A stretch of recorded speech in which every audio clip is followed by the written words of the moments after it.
Le plus grand vendeur de rêves de l'histoire. Partie 13. Misait tout ce qu'il avait sur ceux qui l'ont frustré.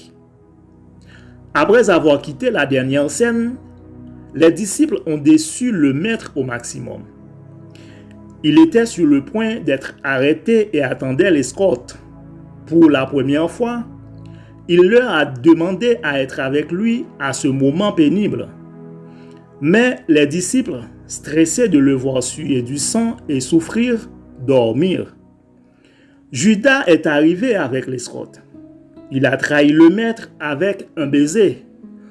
Au lieu d'être submergé par la frustration et la haine, Jésus a géré ses pensées, a détendu ses émotions et a regardé avec bonté son traître. Ce qui est étonnant, c'est que l'analyse psychologique révèle que Jésus n'avait pas peur d'être trahi par Judas. Il avait peur de perdre Judas, de perdre un ami. Il a dit, « Avec un baiser, vous me trahissez. » Il voulait dire, « Es-tu sûr que c'est ce que tu veux?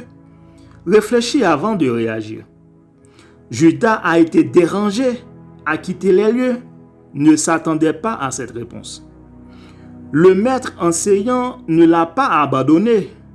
Il voulait le reconquérir, lui faire utiliser son erreur dramatique pour grandir.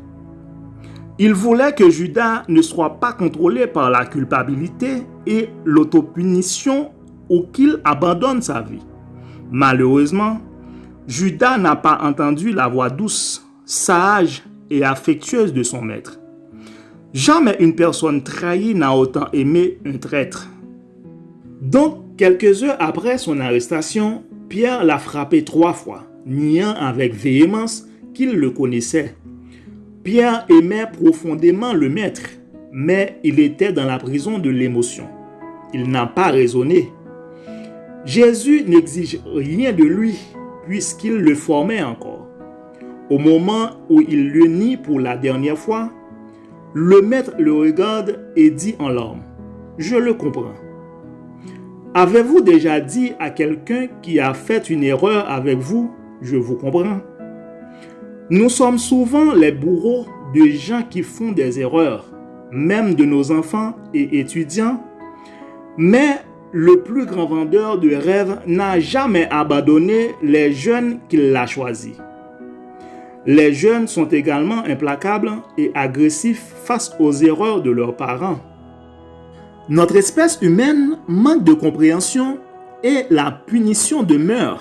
Pierre a quitté les lieux et s'est mis à pleurer. À ce moment-là, il a fait un saut dans sa vie.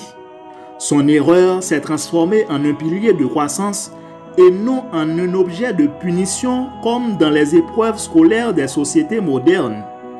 Dans ce livre, on aura à discuter également de la crise de l'éducation et la destruction des rêves. Malgré les nombreux défauts des disciples, 2 qualités les ont couronnées. Ils étaient prêts à explorer le nouveau et avaient soif d'apprendre. C'était suffisant pour le maître, car il croyait que la pierre brute serait polie tout au long de sa vie. Il savait que son projet prendrait du temps à être mis en œuvre, même après avoir fermé les yeux. Voyez mes chers amis, Jésus ne se souciait pas des accidents de trajet. Il fait confiance aux graines qu'il avait plantées. Il croyait qu'elles germeraient dans le pays de la timidité, dans le sol de l'insécurité, dans les plaines rocheuses de l'intolérance. Enfin, ses disciples sont devenus une excellente équipe de penseurs. Relisez les lettres de Pierre dans le Nouveau Testament. Il s'agit d'un traité de psychologie sociale. Il a fait beaucoup d'erreurs, mais il a trop grandi.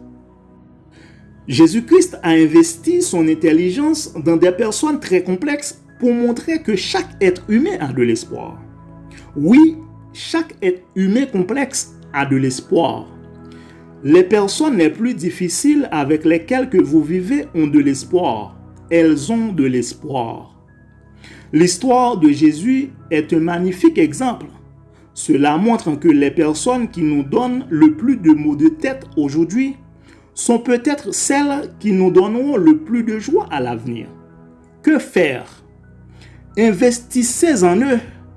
Ne soyez pas un manuel de règles et de critiques.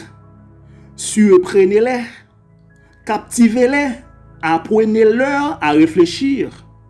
Comprenez-les des graines de plantes. Somme toute, je dis un très grand merci à tous les internautes pour avoir resté branchés avec moi jusqu'à la fin de cette vidéo. En effet, n'oubliez jamais de partager. C'était votre ami Jaronès Cadet. Que la paix de Dieu vous soit. On se retrouve très bientôt sur cette même plateforme pour une prochaine vidéo. Bonsoir.